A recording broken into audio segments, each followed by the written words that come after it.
안녕하세요. 한윤수 매니저입니다. 오늘이 마돈나 그 마지막 날이에요. 다음 주부터는 이제 개편이 있고 이제 코너가 바뀌기 때문에 오늘이 또 마지막 마돈나인 만큼 오늘 내용이 제일 중요합니다. 오늘은 무슨 얘기 할 거냐면 오늘 제가 봤을 때 시간이 조금 부족할 수 있기 때문에 제가 천천히 핵심이라서 이거 빨리 넘어가면 안 됩니다. 중요한 내용이라. 그래서 혹시나 이제 제가 말씀을 다 못 드리고 끝나면 내일 3시 40분에 무료 방송, 공개 방송이라든지 다른 방송을 통해서라도 꼭 이제 제가 업로드를 하거나 방송을 한 번 더 해드릴 테니까요. 오늘 내용을 꼭 잘 시청을 해주셨으면 좋겠고 오늘은 무슨 얘기 할 거냐면 이거예요. 무슨 용어고 뭐고 이제 어려워가지고 잘 모르겠다. 근데 이제 가장 궁금해하시는 게 뭐냐면 내가 들고 있던 종목이 갑자기 유상증자 나오는 거예요. 그러면 대표님 이거 팔아야 되나요? 유상증자 청약해도 되나요? 이런 질문을 많이 받는데 오늘 이제 10여 분 정도 되는 방송을 완벽하게 이해하시면 앞으로 물어보실 일이 없을 겁니다. 내 스스로 판단이 가능하기 때문에. 그래서 쉽게 말하면 이런 유상증자는 괜찮아요. 이런 유상증자는 호재입니다. 이런 유상증자는 청약하면 큰일 나십니다. 라는 거를 어떻게 이제 구분하면 되는지 알려드리겠습니다. 지난번에 얘기했던 내용은 다 넘어가고 오늘은 유증 얘기 위주로 해야 되니까 제가 여유롭게 이제 어차피 오늘 이제 다 못할 거기 때문에 그래서 한번 가보겠습니다. 유상증자는 3개라고 했죠. 주주배정, 일반 공모, 삼자 배정. 딱 3개예요. 무조건 3개입니다. 이 이상은 없어요. 무조건 3개고 이름만 잘 보시면 돼요. 주주 배정. 기존 주주한테 배정한다는 겁니다. 그러면 최대 주주이신 분들도 주주죠. 그럼 그분들도 해당되는 거예요. 1번은. 2번 같은 경우 일반 공모죠. 이게 원래 가장 안 좋은 유상증자입니다. 이따가 사례를 보여드릴 텐데 일반 공모 유증이 가장 안 좋아요. 일단. 3개 중에서도 이제 다 갈리는데 2번이 일단 가장 안 좋다고 보시면 됩니다. 일반 공모 같은 경우에 보통 할인율이 아주 높기 때문에 주주 웬만하면 회사가 돈이 필요해요. 그러면은 최대 주주분도 예를 들어서 회사가 전망이 좋다면 상식적으로 봤을 때 최대 주주이신 분이 주식 더 살까요, 안 살까요? 주주 배정일 때. 당연히 자기 돈도 들어가겠죠. 내가 가장 잘 아는데 회사 내용을. 그리고 기존 주주들한테 설명을 하겠죠. 우리 회사가 장사가 잘 돼가지고 공장을 하나 더 지어야 될 것 같은데 원래 공장이 풀가동 중이니까 100억짜리 하나 더 지을게요. 근데 우리 회사가 지금 100억이 없어요. 그러니까 주주 배정으로 한 80억 정도, 회사 돈 20억은 있으니까 80억 정도 유증하겠습니다. 그리고 대표 인사인 제가 제 지분만큼 참여하겠습니다. 라고 하면은 여기서 실권주, 청약이 다 될까요, 안 될까요? 당연히 100% 청약되죠. 이런 구조면. 그래가지고 주주 배정 같은 경우는 그래도 괜찮은 경우가 많고 일반 공모는 안 좋아요. 왜냐하면 첫 번째로 일반 공모인 경우에 최대 주주가 청약을 안 하는 경우가 대부분입니다. 상식적으로 생각을 해보세요. 회사가 돈이 없어서 공장을 짓던지 아니면 직원들이 인건비를 못 주고 있는 회사가 실제로 있으니까 직원들 인건비 지급하거나 운영 비용 충당하려고 일반 유상증자를 한대요. 근데 중요한 게 최대 주주분이 참여를 안 하신대. 그러면 상식적으로 봤을 때 어때요? 하고 싶으세요? 안 하고 싶으세요? 안 하고 싶죠. 그리고 중요한 거는 이런 유상증자는 애초에 청약이 잘 안 돼가지고 할인을 많이 해줍니다. 지금 주가가 예를 들어서 10,000원이에요. 그럼 신주 발행할 때 보통 한 10%에서 15% 할인을 해주거든요. 그러면 그 발행 양에 따라 조금 다르지만 예를 들어서 신주 발행가액이 8,500원에서 한 9,000원 정도 이 정도다. 그럼 일반 공모 유증은 막 8,000원, 7,000원짜리도 나와요. 안 팔리니까 싸게라도 주는 겁니다. 그리고 2번은 싸게 들어가도 안 좋은 경우가 많아요. 싸다고 그냥 막 하면 안 되시고 2번은 안 좋다는 점. 그리고 3자 배정은 누가 받아가냐가 제일 중요해요. 제3자한테 배정하는 거기 때문에 이거를 누구한테 많이 하냐면은 내를 최대 주주분이 자기가 자기한테 셀프로 때리는 경우가 있습니다. 셀프로 받아가는 거예요. 그냥 내가 회사 법인 최대 주주가 나고 이사회 의장이 나고 내가 나한테 3자 배정 유증하는 경우가 많아요. 실제로.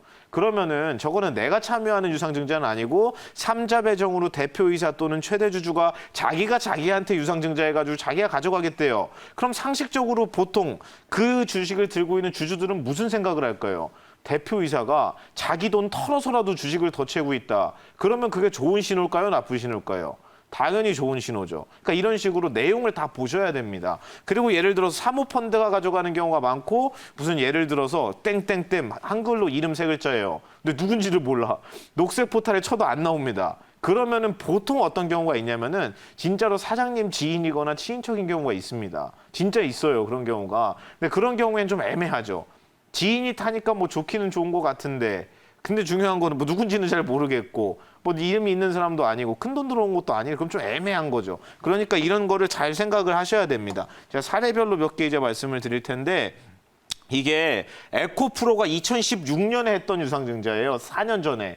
이거는 좋은 유상증자의 사례입니다. 좋은 유증. 이런 거는 청약을 하시는 게 좋아요. 제가 얘기한다고 뭐 100이면 100 다 좋은 건 아니지만 이런 애는 예를 들어서 제가 이 종목을 들고 있는 주주인데 주주 배정 유증이 나오면 저 같으면 청약합니다. 이런 거는.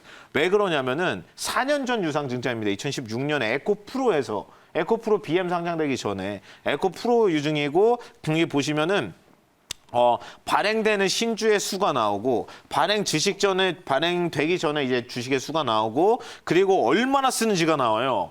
근데 중요한 거는 유증할 때는 항상 보셔야 되는 게 발행되는 양이 얼마나 많은지 발행 총량을 보셔야 되고 그리고 할인은 얼마나 해주는지를 보셔야 되고 그리고 자금 조달의 목적이 뭔지를 보셔야 됩니다. 여기 보시면 자금 조달의 목적이라고 해서 시설 자금, 운영 자금, 타법인 증권 취득 자금, 기타 자금 돼 있죠. 그럼 보통 어디서 끝나냐면은 여기 안에서 끝나요. 보통.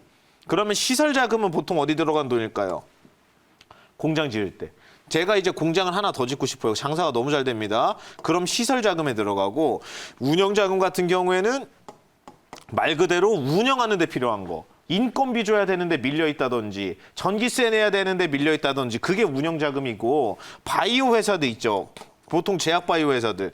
바이오 회사들이 신약 연구하다 보면 돈이 없어요. 연구는 하는데 연구 비용은 많이 들지 약을 신약 나오려면 한참 걸리지. 그러니까 자꾸 증자를 하고 자꾸 채권 발행을 하거든요. 그러면 운영 자금으로 봅니다, 보통. 그래서 바이오 회사는 이런 경우가 많고 바이오가 아니라 일반 실적 나오는 회사들은 여기에 운영 자금에 큰 금액이 써 있으면 청약하면 안 돼요, 이거는. 안 좋을 가능성이 높습니다. 오죽하면 회사가 공장 돌아가고 말고를 떠나서 제조업인데 운영 자금이 없어가지고 유증을 한다 보면 상식적으로 봤을 때 어때요? 회사가 좀 안 좋은가 보다 라고 유추할 수 있겠죠. 그러니까 자금 조달 목적이 아주 중요한 거고 여기도 보시면 에코프로가 유증할 때는 가장 큰 금액이 여기로 들어가죠. 180억이 여기로 들어가는데 이게 뭐냐면 타법인 증권 취득 자금으로 들어갑니다. 그러면 생각을 하는 거죠. 아니 회사가 유상증자를 해놓고 저 돈으로 유상증자에서 번 돈으로 다른 회사 주식 사겠다는 뜻이죠. 이게. 그러면 이제 물음표가 나와야죠. 어디 회사 주식을 사려고 하는 걸까? 공장 짓는 거 아닌가? 이렇게 생각할 수 있죠. 근데 이거 보시고 헷갈리시면 안 되는 게 에코프로가 타법인 증권 취득 자금이라고 이걸 유상증자를 해놓고 이 돈을 어디다 썼냐면 말 그대로 법인은 달라요. 근데 결국에 시설 투자에 그냥 올인했습니다. 이때 NCA랑 전구체 투자에 모든 돈 다 갖다 붓거든요. 이때 제가 그것도 좀 이따 보여드릴 겁니다. 그리고 주주 배정 후 실권주 일반 종목 공모. 앞에서 말씀드린 주주 배정 유상증자인 겁니다. 여기에는 실권주 일반 공모 이 뜻은 무슨 뜻이냐면은 일단 주주한테 먼저 우선권을 줘요. 예를 들어서 100주가 나왔습니다. 이번에 청약하실 분들 하세요 해가지고 기존 주주들이 청약을 다 해요. 그럼 이미 청약이 끝나버리면 100주가 다 소진이 되겠죠. 경쟁률이 1대1만 넘어가면 소진 끝나는 겁니다. 1대1만 넘어가면. 그러면 남은 주식이 없지. 이 실권주가 뭐냐면 권리를 잃은 주식입니다. 그럼 다시 말해서 100주를 발행하려고 하는데 청약이 90주밖에 안 됐어요. 그럼 10주가 남죠. 그럼 이거 어떻게 돼요? 실권주예요. 이게 그냥 떠버리는 겁니다. 그럼 얘를 대상으로 일반 공모.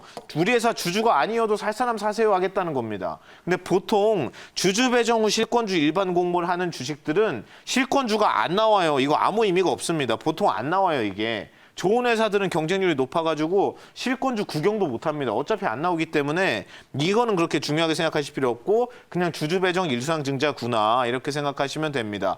여기 보시면 정정 후라고 나오고 최종 발행가액 확정에 따른 정정이라고 나오죠. 발행가액이 최초 발행될 때 이제 9,890원 얘기를 했는데 발행가액이 7,320원으로 이제 1차 발행가액이 확정됐다는 겁니다. 아예 확정이 됐네요. 그러면 주당 7,320원에 발행하기로 했다는 뜻입니다. 이게 확정이 된 거예요. 그럼 지금 주가가 예를 들어 10,000원이라고 하면은 발행가가 7,320원이니까 할인율이 26%가 들어간 거죠. 26%가. 그러면 이제 뒤에 보겠습니다. 7,320원을 기억해 놓으세요. 7,320원이 어디냐면은 여기에요. 여기 보이지도 않습니다. 여기. 발행가가 여기거든요. 7,320원에. 그리고 여기 표시된 9월 23일 있죠. 이날 유상증자가 공시가 있었고 그리고 이날 있죠. 이날이 유증 발행가가 확정된 날이에요. 방금 전에. 그리고 유증 발행가가 7,320원이죠. 그리고 이 회사는 자기가 유상증자로 받은 돈 전부를 공장 짓는 데 올인했습니다. 전부를. 그게 오창산단에 있거든요. 거기다 그냥 올인해버렸어요. 그 전에 돌아가고 있던 공장도 가동률이 100%였습니다. 그러면은 7,320원에 유증을 했었고 이날 최저가가 이날 장이 안 좋았거든요. 이때 장이 안 좋을 때 최저가가 8,510원. 최저가를 기준으로 해도 7,320원이면 주당 1,200원 할인 받았으니까 15% 할인 받은 거죠. 그럼 그 다음에 주가가 유상증자 상장이 이날 됩니다. 이날. 그러면 이날 가격이 한 1,500원 정도 돼요. 1,500원. 그럼 주당 7,300원에 받은 사람은 증자되고 나서 상장이 되자마자 이게 상장됐다는 뜻이거든요. 상장되자마자 전량 매도하면 수익률 40% 찍은 겁니다. 그냥 상장되자마자 다 팔았어도 수익률 40%인 거예요. 청약 받은 분만 그냥 던지면. 근데 중요한 건 이 다음에 주가 어떻게 됐을까요? 이 자리를 기억해 놓으세요. 이 자리를. 이 다음에 어떻게 됐냐면 주가가 이렇게 됐어요. 이 자리입니다. 제가 여기 보여드린 거예요. 지금 여기. 1년 동안 6배 올랐습니다. 그러니까 이런 식으로. 이런 경우는 정말 좋은 사례인 거고 유증을 할 때 항상 이제 기억을 하셔야 되는 게 제가 다른 사례도 있는데 지금 시간이 없어가지고 간단하게 이 얘기는 꼭 하고 넘어가야 되는 이거는 꼭 캡처를 해서 그냥 외우세요. 그리고 모든 유상증자 나오면 그냥 이거 하나로 끝나요. 그냥. 이걸 보고 무슨 유증인지 이게 공시를 딱 받아본 다음에 여기 써 있는 거 하나하나씩 갖다 대보세요. 그러면 바로 나옵니다. 이거는 청약하면 큰일 나는구나. 이렇게. 주주 배정 증자의 경우 당연하죠. 최대 주주가 안 들어오면 아무 의미가 없어요, 이게. 전 주주 배정에서 최대 주주도 주주기 때문에 주주 배정인데 최대 주주가 참여를 안 하면 아무 의미가 없죠. 최대 주주가 참여를 안 한다는데. 그러니까 이게 아주 중요한 거고. 그리고 두 번째 일반 공모 유증 같은 경우에는 제가 그랬죠. 유상증자 중에 가장 안 좋은 유상증자라고. 10개면 10개가 다 안 좋은 건 아니지만 일반적으로 봤을 때 얘면 웬만하면 안 건드리는 게 정신 건강에 좋아요. 쉽게 말하면. 그리고 보통 일반 공모는 아까 전에 얘기했지만 할인율이 높다 그랬죠. 왜냐하면 정상적이고 튼튼한 회사라면은 주주 배정하지 일반 공모 잘 안 합니다. 그렇겠죠. 주주 안에서 이미 끝나는데 일반 공모로 굳이 싸게 예를 들어서 주당 8,000원에 팔아가지고 신규 공장 지을 수 있는 걸 주당 7,000원까지 할인율을 높이면서까지 굳이 팔 필요가 있을까요? 없을까요? 그러니까 일반 공모 잘 안 해요. 재무구조 좋은 종목들은. 보통 안 좋은 회사들이 많이 하고 안 팔리니까 할인율도 높습니다. 그래서 이제 기존 주주들 입장에서는 가장 안 좋은 게 이제 일반 공모고 청약 메리트가 크게 떨어진다. 웬만하면 이제 하지 말라는 말씀을 드리는 겁니다. 그리고 삼자 배정 증자의 경우에는 핵심이 뭐예요? 삼자 배정이면 1년 보호예수 걸려요.